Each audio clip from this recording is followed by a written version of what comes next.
TV5 at ABS-CBN nilaglag si Marcos Jr. At ito, Pangulong Rodrigo Roa Duterte na malapit nang makauwi ng Pilipinas. So yung mga banateros, mga kabiyaya, pasensya na kayo dahil ngayon lang ulit tayo nakapag-vlog. May mga inesikaso lang ho tayo ng mga importante sa buhay-buhay. At kung mapapansin nyo, magadin yung kabilang mata ko dyan dahil siguro baka nakagat ng ipis. Pero go lang, no? So yun nga mga banateros, mga kabiya, grabe nga itong mga pag-uusapan natin. Ito yung dalawang at iba pang mga mainstream media ay unti-unti na pong nilalaglag itong si Pangulong Marcos Jr. Ano nga bang panglalaglag na ginawa ng ibang mainstream media kay Marcos Jr. na ikakabahala talaga ng palasyo? At ngayon ay maraming mga Pilipino ang nakakita sa controversial na panglalaglag na ito kay Marcos Jr. Grabe talaga, no? Talagang wala na. Ikaw ba naman kasi wala sa ayos yung presidente kaya wala rin silang pakialam. Samantalang mapunta naman tayo sa issue mapatungkol kay Pangulong Duterte na nalalapit na paglaya sa pauwi ng Pilipinas. Ano ba yun? Nauutal ako. Ang hirap pag na-stop ka sa vlog eh. No? May parang naninibago ulit. Oo, parang naninibago. Samantalang mabalik tayo sa usapan. Ito si Pangulong Rodrigo Roa Duterte ay malapit nang umuwi. Malapit nang makalaya at makauwi ng Pilipinas. Kaya sobrang talagang nakakatuwa ho. At dito nga may papakita ako sa inyong picture na yan. May kita nyo sa inyong screen. Pabor ka ba sa ibang bansa muna manirahan si PRRD sakaling aprubahan ng ICC ang kanyang interim release. So yan comment nyo lang po dyan mga banateros, mga kabiyaya. At babasahin din ho natin yan kapag tayo po ay nabakante na.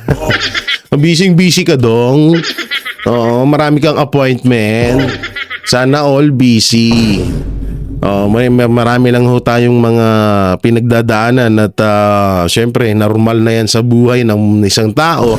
Pero tayo ay minsan kailangan mo din talagang magpahinga.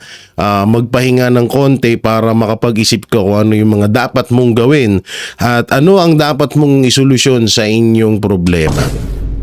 So dito sa issue ni Pangulong Duterte, pabor po ako. No, pabor po ako na sana nga maaprubahan ng ICC yan para makalaya na si Pangulong Duterte. At bakit pa kailangan sa ibang bansa kung napakalaki naman ng Pilipinas? At bakit kailangan hadlangan na makauwi si Pangulong Duterte sa Pilipinas? Ay unang-una, Pilipino ho yan at malaki ang ginawang kasaysayan na kabutihan niyan sa bansang Pilipinas. So ganyan po kasakit ho ngayon, no? Dahil yung ultimong kapwa natin Pilipino ay ibinabasura sa ibang bansa. Hindi ko po sinasabing basura si Pangulong Duterte, pero yung mismong gobyerno po ay basura dahil talagang wala silang pakialam sa mga kapwa nila Pilipino. Katulad na lang yan nung nakaraan, 'di ba? May interview si Marcos Jr. Hindi na naman nata nakatulog. At ayun nga, parang wala siyang pakialam sa mga kababayan natin hero abroad sa ibang bansa na nagaganap na gera dyan sa, kung di ako nagkakamali, sa Israel. So napakasakit lang ho talaga na alam niyo yun, nakauna-unahang presidente na hindi man lang talaga nag-aalala or walang pakialam sa mga OFW na naghihirap sa iba't ibang bansa. Ayan ang pinakamasakit dyan, no? Alam nyo, kung ako tatanungin, sana matuldukan na talaga to kasi sana ma-impeach na rin si Marcos Jr. Kakaiba na yung ginagawa niya. Tingnan nyo na lang. Yung mga tao na dapat mong ipakulong, hindi mo pinapakulong. Pero yung taong maganda ang ginawa sa kasaysayan ng Pilipinas, yun pa yung pinakulong mo. Katulad na ng nito, kay Pangulong Duterte, si kay Pastor Apollo Siki Buloy. 'Di ba? Samantalang nandyan na sandamakmakang kaso, yan katulad lang na lang yan ni Franz Castro. Convicted pa yan. Pero bakit ganun, 'di ba? Porket ba napapakinabangan ng gobyerno itong mga hinayupak, mga hayop na to sa bansang Pilipinas? Sinasang-ayunan nila. Samantalang ito, si Pangulong Duterte, na napakaganda ang ginawa sa Pilipinas pero ibinato sa ibang bansa. Ang daming mga politiko ho dyan, hindi lang si Franz Castro. Napakadami hong politiko dyan na talagang sandamakmak yung mga kaso at talagang maituturing mo na dapat silang makulong. Pero kabaliktaran ho ngayon ang nangyayari, 'di ba? Kung sino pa yung basta ikaw ay kakampi, basta ikaw ay kalaban ng mga Duterte, malaya kang namumuhay kahit ikaw ay napakademonyong tao. Ganun lang ho yung ngayon, ganun lang ho yung kanilang patakaran. Basta ikaw ay kalaban mo mga Duterte, kahit anong kaso mo, mananatili ka at mamumuhay ka ng payapa basta kalaban mong Duterte at kakampi mo ang administrasyong Marcos. Ganyang kalalaho ngayon ang nangyayari sa Pilipinas. So mabalik lang ho tayo doon, naaawa po ako sa ibang mga kababayan nating na OFW na nangihingi ng tulong at gustong magpasaklolo sa ating administrasyon pero ang nangyayari binabaliwala lamang ng administrasyon. May ano nga ako may napanood po ako na isang vlog na tuwang-tuwa pa sa ginagawa ni Marcos Jr. Ayan po daw yung ganti. Kasi kung matatandaan ho natin, etong mga OFW, mga kababayan natin, gumawa ho ng simula ho nung dinakip si Pangulong Duterte, ay bumawi ho sila or nag-zero remittance po sila, no? So siguro dahil doon, kaya wala na talagang kaya gustong gantihan ng administrasyong Marcos itong mga kababayan natin na mga OFW, no? So nakakalungkot lang dahil kauna-unahan lang yan na nangyari sa Pilipinas na dapat na yung administrasyong ngayon ang unang tumulong sa mga kababayan nating OFW pero sila pa yung unang tumalikod. So nakakalungkot lang. Samantalang syempre, usapang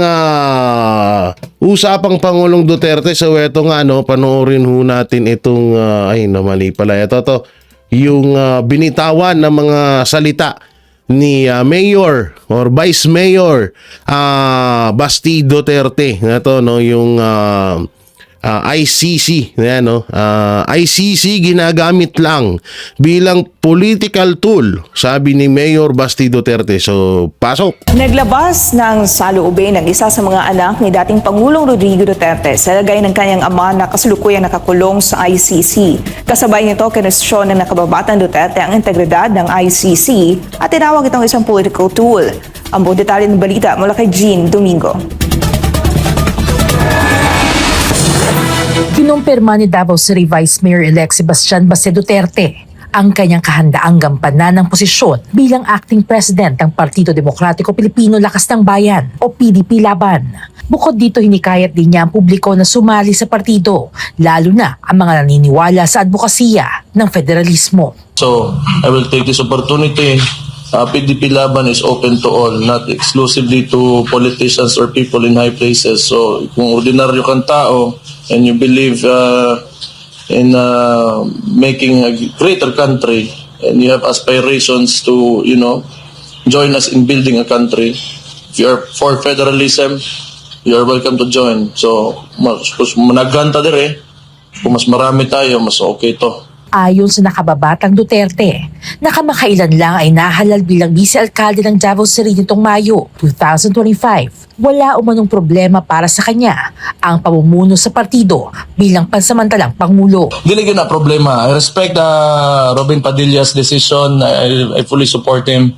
Then I will assume the position as acting president of PDP Laban. No problem for me, tol. Ang pahayag ay kasunod ng ulat na pansamantalang bumitiw si Senador Robin Padilla bilang presidente ng PDP Laban upang pagtuunan ng pansin ang kanyang tungkulin bilang mambabatas. Samantala lang tanungin kung iimbitahan ba niya ang kanyang kapatid na si Vice President Sara Duterte na sumali sa partido. Sinabi ni Baste na bagamat sila'y magkapatid, magkaiba ang kanilang paninindigan sa ilang usaping pampolitika. I do not know. We're very different when it comes to, this is my sister, no, lahi na among pagkaigsuon niya, lahi ang politika gid sa mga kay say magbangga gid ni. So it's the same with sa akong amakan, siya o any other else sa among pamilya nga nas politika. So we have our own directions and platforms when it comes to politics. So I cannot di na ko gusto masumbagan ko. Para sa Hindi niya daw gusto naman na masuntok. Oo, hindi, para naman sa akin, tama naman yun, yung sinasabi ni, naku, gagawa na naman ng issue to. Gagawa na naman ng issue to ng iba dyan.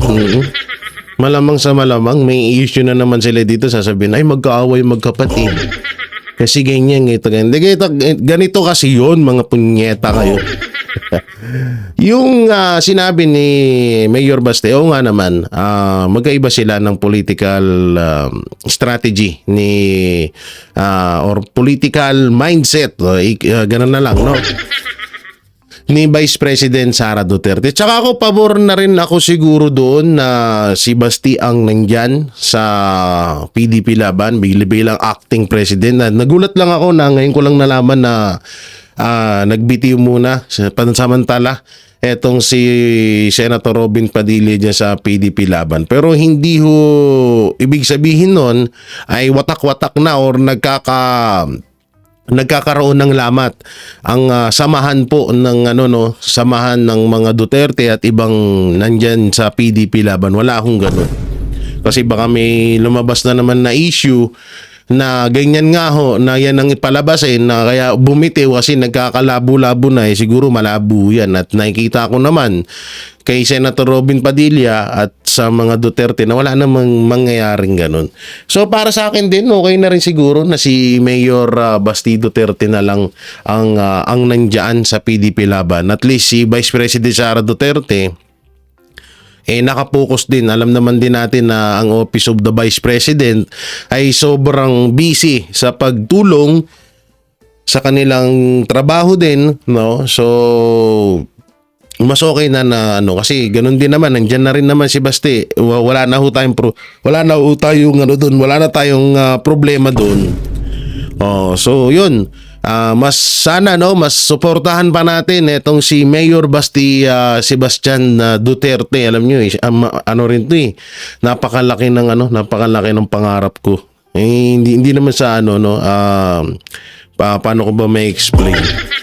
Napakalaki ng pangarap ko na pwedeng gawin ni Mayor Basti Duterte, no? At ayun nga yun, yung pagiging presidente din ng Pilipinas. Alam naman natin na ito talaga si Mayor Basti Duterte ang talagang nakakuha at ultimong pagsasalita, ugali ay talagang diyan mo makikita ang pagiging Pangulong Rodrigo Roa Duterte sa pagkatao ni Mayor Basti Duterte. So talagang kung may kayang gawin din ito etong si Vice Mayor Basti Duterte sa bansang Pilipinas. Pero maaga pa naman. Alam naman natin na ang mga Duterte hindi yan gahaman or hindi sila hayok sa kapangyarihan or hayok sa posisyon.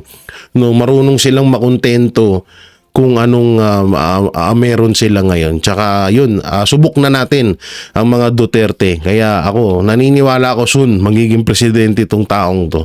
So yun, dito naman tayo sa isa-ibang balita. Kaya Pangulong Duterte, ito na, magiging banta kung lalaya. Ano na naman tong mga hinayupak na to?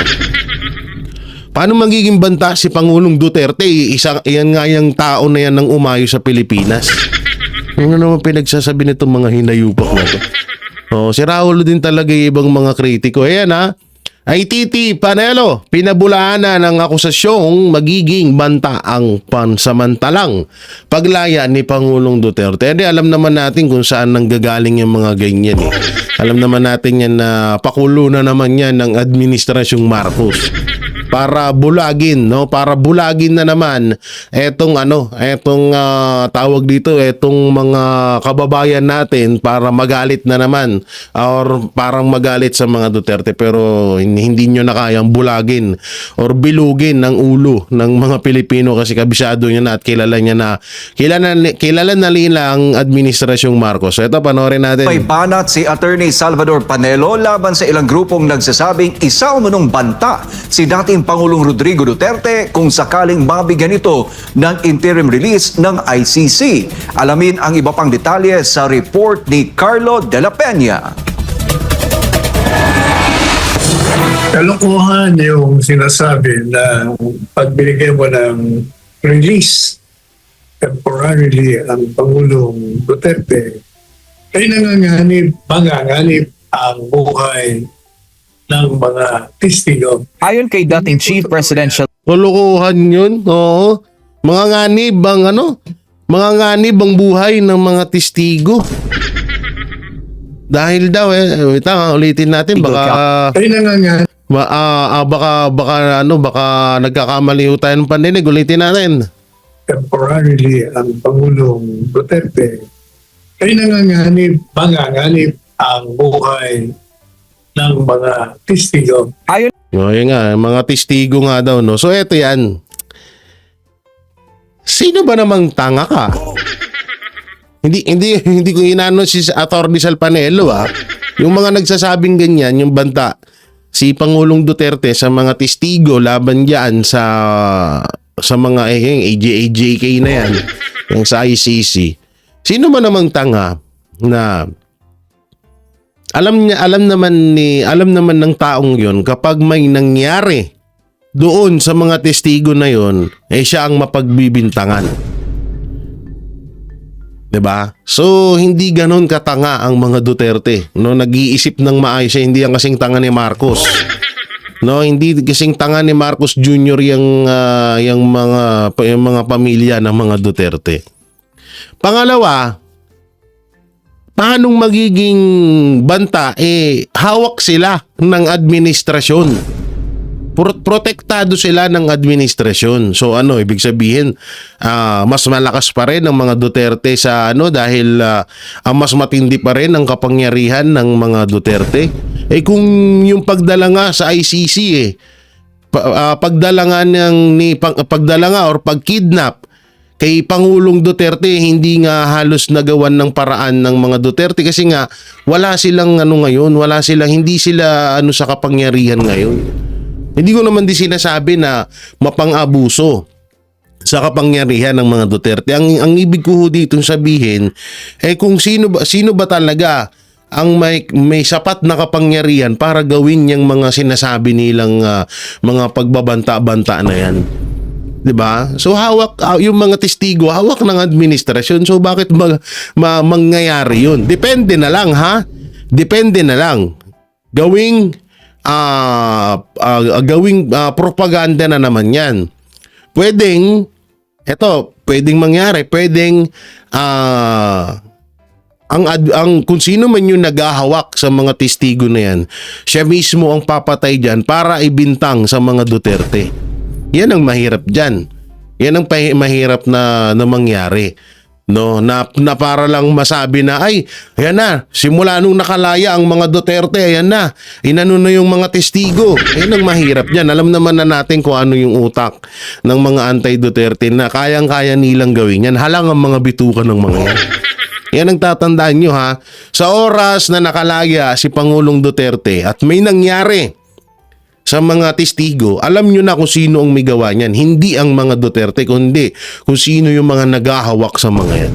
So tuloy natin. kay dating Chief Presidential Legal Counsel Attorney Salvador Panelo, walang basehan ang aligasyong manganganib umano ang buhay ng mga testigo kung sakaling pansamantalang palayain si dating Pangulong Rodrigo Duterte mula sa International Criminal Court o ICC. Hindi po totoo yan. Kasi sabi daw, Pangulong Duterte daw na naging presidente ng bansa, malakas pa ang impluensya at maaaring gumawa ng mga pangin na manganganib ang buhay ng mga testigo. Ani Panelo, kahit noong nasa pwesto pa si dating Pangulong Rodrigo Duterte at hawak ang lahat ng kapangyarihan at yaman ng gobyerno, ay wala naman itong ginawang hakbang para saktan ng mga nagsampa ng kaso laban sa kanya sa ICC. Yun nga, katulad nga nung sinabi ko, katulad niyan, sinasabi nila kasi dati daw naging Pangulo. So may kapangyarihan pa daw si Pangulong Duterte. Ito nga kung may kapangyarihan si Pangulong Duterte at ang mga Duterte, di sana napigilan nila yung pagkidnap ni Marcos Jr. kay Pangulong Duterte. Doon pa lang common sense na. Sino ba namang mga anak na hahayaan nilang malayo sa kanila ang kanilang ama? So ibig sabihin, ang mas may makapangyarihan ngayon ang administrasyong Marcos. Kaya yung sinasabi nilang banta si Pangulong Duterte kapag sa oras na nakalaya na doon sa mga testigo na isang malaking kalokohan po yan. Ako na nagsasabi sa inyo, utak na naman yan ni Martin Romualdez. Ngayon pa, kung noon kaya-kaya niyang gawin ba't di niya ginawa? Ibig sabihin, kasi Tama yun. Napakagaling mo, Atty. Sal. Palakpakan natin si Atty. Sal. Apakagaling. Huwag ka lang laging magsungit. Ay. joke lang, no. Tama naman kung noon nga nasa posisyon si Pangulong Duterte. Bakit hindi niya pinapatay ang mga mga witness na yan? 'Di ba? Doon pa lang common sense din. So ngayon na wala na siya sa kapangyarihan, ba't niya pa gagawin yun? At never ginawa ng mga Duterte ang ganyang bagay na yan. No, never sa mga sa mga testigo na yan, alam din naman din natin na yung mga yan ay napipilitan lamang din na tumayo na testigo laban sa mga Duterte dahil kontrolado rin sila. No, kaya hindi gagawin ng mga Duterte na hamakin din yang mga yan. Tama yung sinasabi ni Atty. Sal. Nung panahon nga ni Pangulong Duterte na pagiging presidente niya, hindi niya ginawa. Tapos ngayon niya pa gagawin. Katarantaduhan yun, no? Malinis ang kanyang konsyensya. Bukod pa rito, alam naman daw ni Duterte na ang mga kaso laban sa kanya ay parte lamang ng mga galaw sa politika para siya ipatalsikin sa pwesto at patigilin ang kanyang war on drugs sa panahon ng kanyang panunungkulan. Dagdag din ni Panelo, isa sa mga dahilan kung bakit patuloy ang paghahabol sa dating Pangulo ay dahil nananatili itong malaking impluensya sa politika, lalo na sa nalalapit na halalan sa 2028 kung saan sinasabing posibleng tumakbo si Vice President Sara Duterte sa pagkapangulo. Kasabay ng mga pahayag ni Alam nyo yung yun, totoo din yun, yung banta sa mga politiko. Yan, katulad yan, yung posibleng pagtakbo ni Vice President Sara Duterte sa darating na 2028. Kasi iba talaga Iba talaga yung impact ni Pangulong Duterte sa taong bayan. Katulad na lang yan, yung mga rally. Sa mga rally na lang tayo dumepende. Yung maisog rally. Kapag nandyan si Pangulong Duterte, sabi ko sa inyo, hindi magkakasya ang tao. Talagang dadagsain ng mga Pilipino. Yung birthday niya nga lang First time in history sa Pilipinas na may nag-birthday na isinelebrate ng buong Pilipinas. Hindi lang ng Pilipinas, ng buong mundo. Pati yung ibang mga lahi nakikisimpatya kay Pangulong Duterte. Diba? Kaya itong si Pangulong Duterte, sobra talagang malaking tinik sa lalamunan ng Administrasyong Marcos, lalong-lalo na ni Martin Romualdez. Kasi nga posibleng magtandem Duterte sa 2028. Posible na maging tumakbo si Vice President Sara Duterte bilang presidente at ang kanya namang Vice President ay si Pangulong Rodrigo Roa Duterte. So napakalakas at napakagandang tandem ho nun. Napakalaya at napakapayapa po ng ating pamumuhay sa oras na mangyari. Kaya ginagawa nga nila ito sa mga Duterte para hindi mangyari yung kasi nga yun ang kinakatakot ng Administrasyong Marcos. Panelo, umaasa rin si Vice President Sara Duterte na mabibigyan ng pansamantalang paglaya ang kanyang ama habang dinidinig pa ang mga kaso nito sa ICC. Oo, no. Alam nyo yung talagang naalala ko yung picture ni Pierre Hardy. Talagang kaya nila pinipigil. Alam nyo, dito ko napagtanto na pinupunduhan talaga. Kaya pala ang laki ng confidential fund ng Office of the President na tumataginting lamang ng 4.5 billion pesos. Malamang sa malamang may mga bali-balita din, no, na etong ICC ay pinupunduhan ng administrasyong Marcos. Daw. Allegedly daw. Daw ha. Baka mamaya may ulupong na naman diyan. Marami pa tayong balita mapatungkol kay Pangulong Rodrigo Roa Duterte. Samantalang ito, idugtong na rin natin to para isahan na. Muling dinepensahan ni Attorney Salvador Panelo ang kampanya kontra droga ni dating Pangulong Rodrigo Duterte kasabay ng kanyang suporta sa panawagan ni Vice President Sara Duterte na isaalang-alang ang kalusugan ng dating Pangulo para sa kanyang pansamantalang paglaya mula sa ICC. Alam nyo, nakakatakot na ngayon, no? Nakakatakot dahil bukod sa pagtaas ng krimen sa Pilipinas, ang nakakatakot dito, kung ganito ng ganito ang mangyayari sa bansang Pilipinas, na lahat ng katulad na lang kay Pangulong Duterte, ginawa ni Pangulong Duterte lahat ng may magagawa niya para sa bansang Pilipinas. Pero anong isinukli, di ba? Puro kahayupan ang isinukli sa kanya. Nakakatakot lang na baka yung mga susunod na maging pinuno ng bansang Pilipinas, pwera sa mga Duterte, ay matakot ng gampanan ng kanilang trabaho bilang leader ng bansang Pilipinas. Kasi nga, baka mangyari sa kanila yung nangyayari ngayon kay Pangulong Duterte. Katulad na lang yan, ang ganda ho ng ginawa ni Pangulong Duterte sa Pilipinas. Bumaba ang krimen, naging payapa, nagtago ang mga kriminal, nawala ang mga drug lord, naubos ang mga adik at naubos ang mga pulburon dito sa Pilipinas. Hindi naman 100% na naubos lahat, pero talagang naramdaman natin kung gaano naging payapa ang bansang Pilipinas nung panahon ni Pangulong Duterte. Yan lang yung kinakatakot ko, no, na makabandang huli ay may mga susunod na leader na hindi na rin nila gagawin yung kanilang dapat gawin sa Pilipinas kasi natatakot sila na mangyari sa kanila yung nangyayari ngayon kay Pangulong Rodrigo Roa Duterte. So, pasok. Si Carlo de la Peña magbabalita.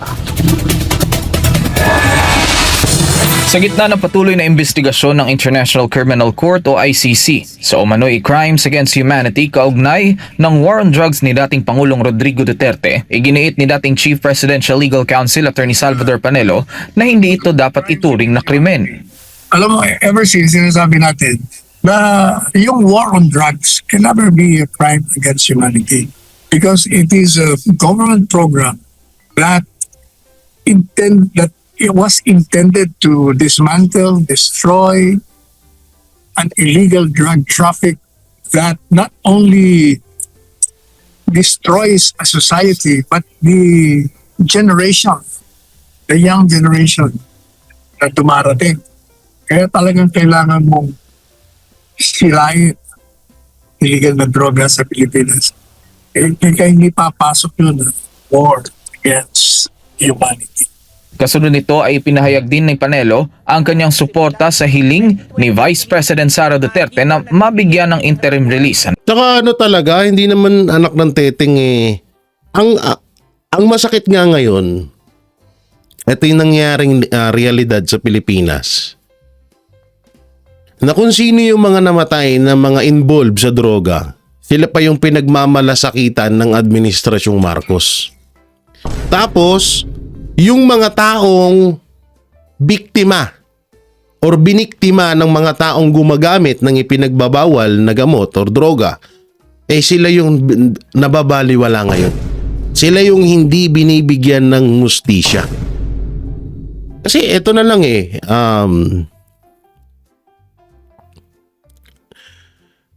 may naalala ako. Pero hindi ko pwede sabihin dito. May naalala lang ako.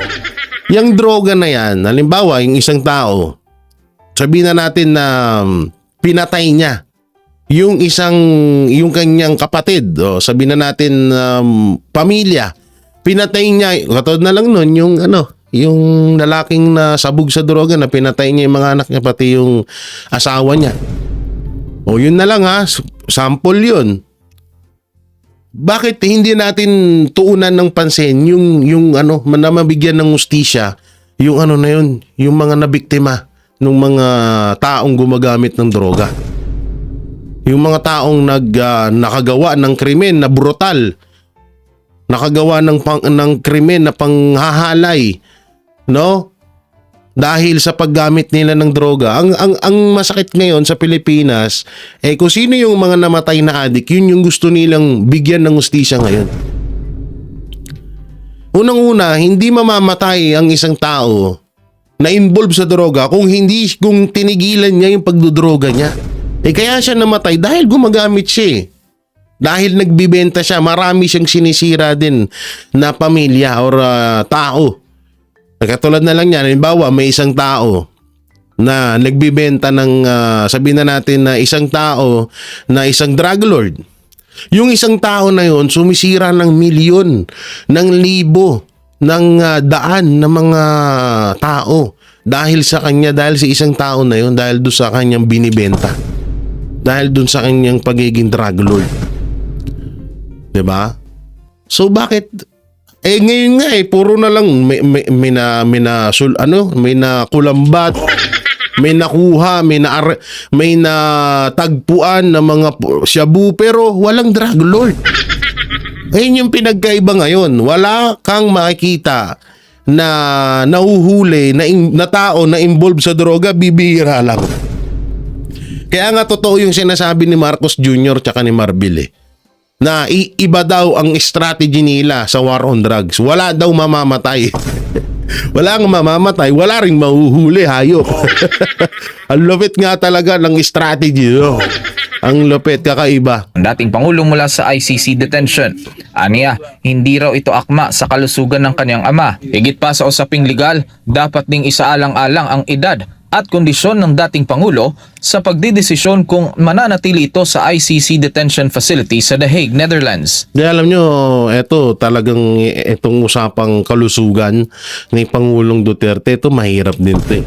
Katulad na lang din yan. Hindi lang kay Pangulong Duterte, pati na rin po kay Pastor Apollo Sikibuloy. Yung kanilang nakaugalian na ginagawa. Katulad na lang yan ni Pangulong Duterte. Si Pangulong Duterte hindi yan hindi yan nakukontento siguro hindi pala siguro. Talagang hindi yan nakukontento sa isang araw na hindi makakain ng durian. At yung exercise na ginagawa niyan, kaya niya napanatili yung kanyang edad na ganyan. Katulad na lang ni Pastor. Ilang taon na si Pastor? Halos nasa 70 plus na. Pero kung titignan mo, naglalaro yun ng basketball whole court. Kung ako nga na bata pa, hinihingal ako. Pero bakit yun hindi? Kasi nga, yun yung araw-araw niyang nakasanayan gawin. No? Nakasanayan gawin, mag-exercise, makita, makasalamuha yung mga tao, ngumiti, ganun. Kung ganyan na palaging talagang nandyan, talagang may pagkadelikado ang kalusugan ni Pangulong Duterte. Ganun na din si Pastor. Kaya nga dapat talaga yung mga alam nyo talagang plano na rin ni Marcos Jr. na talagang gustong mategi ni Marcos Jr. si Pangulong Duterte diyan sa ICC na yan. Alam ko kahit hindi nila inano yan, talagang yan ang gusto nilang mangyari diyan, no, para mas lalong wala nang hadlang sa kanila. Yung nga lang, sorry sila, no, dahil sa sobrang andaming nagmamahal sa mga Duterte hanggang ngayon kaya nabubuhay si Pangulong Duterte. Kasi nga, alam natin na marami siyang nararamdaman.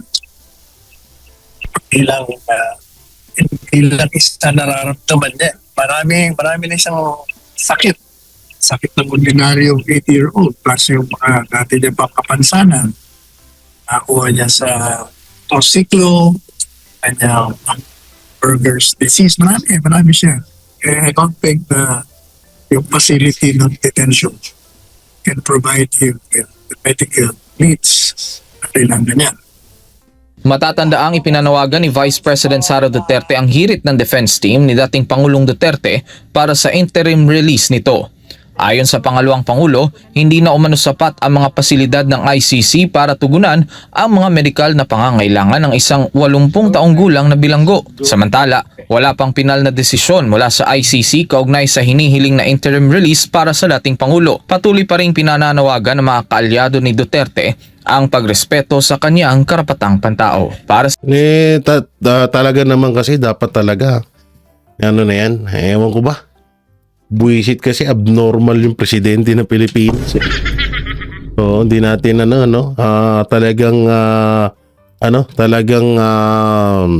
ito siguraduhin talagang na nasunod ang uy, ano yan? Talagang napaka-walang niya. Samantalang ito may karugtong po ito doon sa ipapalabas natin mamaya. Panoorin ho natin to. Walang masama sa pag-share ng AI-generated video, lalo na't kung ito ay sumasalamin sa tunay na sentimiento ng publiko. Ito ang pahayag ni dating Chief Presidential Legal Counsel Attorney Salvador Panelo matapos questionin ng palasyo ang naturang video. Lalo pa Alam nyo ito dito ko tawang-tawa. Ano kasi ito nag-viral din talaga. Alam nyo, etong pagiging AI video na to, wala namang problema. Kasi nasa tama naman yung sinasabi nila.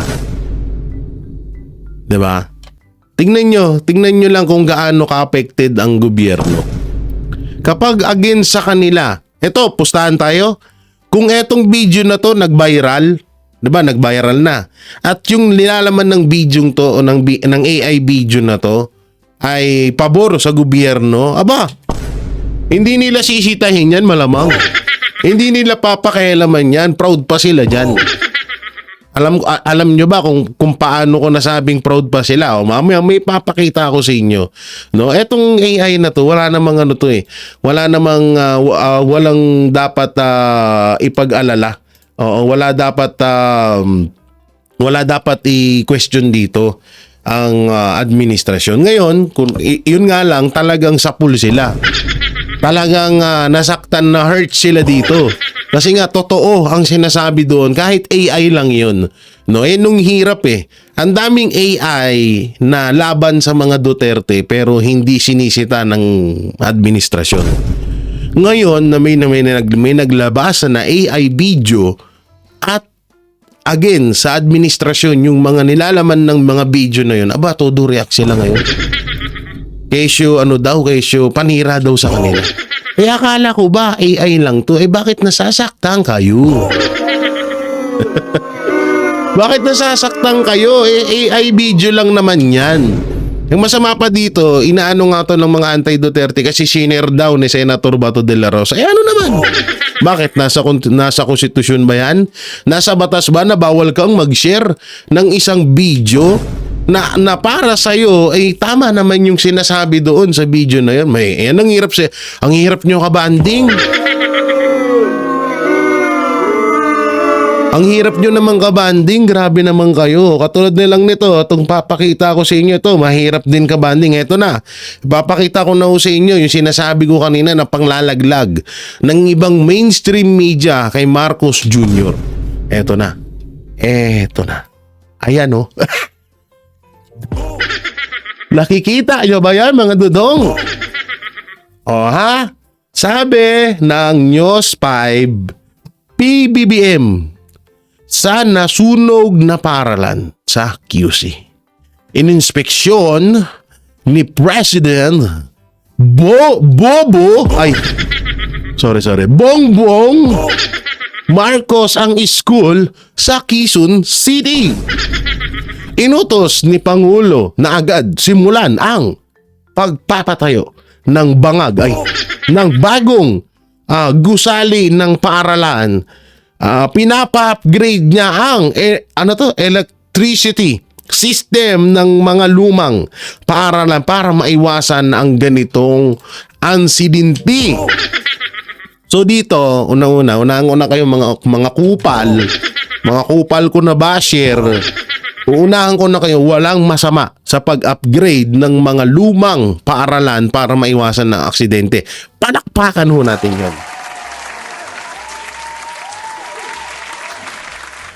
Ang problema dyan, dalawa lang. Ang problema dyan, sana nga totoo na gagawin talaga yon. So maganda ho yun, magandang purpose po yun.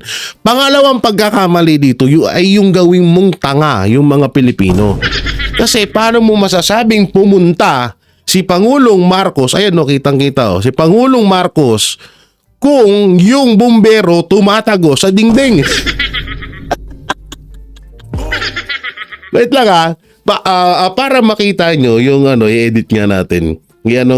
I-zoom natin ng gusto I-zoom ko po ng gusto Saan yun? Ito to. I-zoom ko ng gusto. Paano nyo mapapaniwala yung tao? Tignan nyo ba naman? Saan ka nakakita na ang bumbero at yung isang paa ng bumbero ay tumagos sa dingding ng paaralan? Ayan kitang-kita, tumagos. Paano napatagos yan? Ano yan? Ano to? Yung sinasabi dati ni Torre na si Pastor Apollo Sigibuloy tumatagos-tagos sa pader? Anong katarantaduhan yan? Walang problema dyan sa i-upgrade yung paaralan naman. Napakaganda hong idea ho nun. Napakagandang proyekto po nun. Ang tanong, gagawin kaya? Pangalawang tanong, ba't mo ginagawang tarantado at bobo ang mga Pilipino na sinabi mong pumunta dyan? Ano yung picture na yan? Bakit tumatagos? At hindi lang yan. There's more. Hindi lang yan. Eto pa Pati ang ABS-CBN, ipinost nila yung picture na yan. So baka sabihin nyo, kami na naman ng fake news. Akala ko ba hindi nagpe-fake news ang mainstream media? Akala ko ba hindi sila against sila sa AI? Hindi na to AI, to edited. 'Di ba? Halos pares lang. Look, President Ferdinand Marcos Jr. visit the fire-hit San Francisco High School in Quezon City. With on Wednesday, June 17, assess the situation and monitor ongoing recovery efforts. May S yun may S. So anong dito? Ito kasi masakit diyan. Napakababa talaga ng tingin ni Marcos Jr. sa mga Pilipino. Lalong-lalo na sa mga OFW at mga senior citizen. Ba't ko ba nasabi? Yung senior citizen, alam natin medyo malalabo ng mga mata niyan. So hindi nga talaga mapapansin tong picture na to. Ito ang isa yung harap-harapan na talagang niluloko na ho tayo ng Administrasyong Marcos na gusto niya tayong paniwalain na may ginagawa talaga siya sa Pilipinas. Anak ng teteng, shoutout doon sa nag-edit ng picture na ito. Napakagaling mo, hayop ka. Tinagos mo talaga yung paa ng bumbero. Hindi mo man lang, sana ako na lang nag-edit Oy, shoutout kay paring Bongbong Marcos. Ako na lang mag-edit ng photo. Pulido pa. Mura lang talent ko. Sabihin ko na sa isang picture siguro singiling ko ng 100K. Oh, hindi na masakit sa bulsa mo. Laki-laki na nakukupit nyo sa gobyerno eh. Hindi na malaki yung 100k, ha? Ako na lang mag-editor. Tanginang yun, no? Grabe na, no? Tanginang. Nakakatawa talaga. Pero in fairness, ha, sabi nga nila, yung kung sino ang gumagawa ng katarantaduhan, siya din mismo ang bumibisto sa sarili niya. Tanginang. Utangina, tumagus, pader. Ano yan? Bumbero glitch. Parang special force lang, tsaka tsaka counter strike, nag-glitch. O di, baka may kapangyarihan yung bumbero, silang dalawa. Tapos nag-teleport sila, saktong picture, kaya hindi nahagip yung paa. Ay, naku po, ewan ko sa inyo. Oo, sabi nga nila kung walang kwenta yung ugat, wala ring kwenta yung bunga. Ay nako, kaya wala na talaga tayong aasahan na magandang gagawin ng gobyerno. Kaya yung mga nagsasabi niyan, puro kayo sita sa gobyerno na walang nagagawang maayos. So bakit maayos ba yung ginawa nilang yun? Asan nang maayos na ginawa doon? Niloloko na kayo para kayong mga tulonggis. So yung mga Banateros, mga kabiyaya, anong maikukomento nyo po sa mga napag-usapan natin, lalo na ho dito sa panglalaglag ng ibang mainstream media kay Marcos Jr. At etong paglaya, nalalapit na paglaya ni Pangulong Rodrigo Roa Duterte, siya ba ay karapat-dapat nang umuwi sa Pilipinas? O siya pa ay karapat-dapat na manatili sa ibang bansa? I-comment nyo lang po dyan sa baba. Siyempre, don't forget to like, share, comment, and subscribe sa ating YouTube channel. Paipindot na lang din po yung bell button para lagi kayo updated sa ating mga video araw-araw. So yun, mega love shoutout sa lahat po ng senior citizen at OFW hero abroad sa man panig ng mundo na patuloy na sumusubaybay sa Banateros Brothers, SMNI, at siyempre kay Jay Guevara TV. So yun, maraming salamat. Ingat po kayo palagi. God bless and peace, and bye-bye. Yan ang Banateros, walang inuurungan. Pag tama palakpakan, pag mali ay babanatan. Yan ang Banateros, boses ng ordinaryong Pilipino. Banateros ay walang makakaawan. Walang inuurungan, Banateros ay tinutulungan.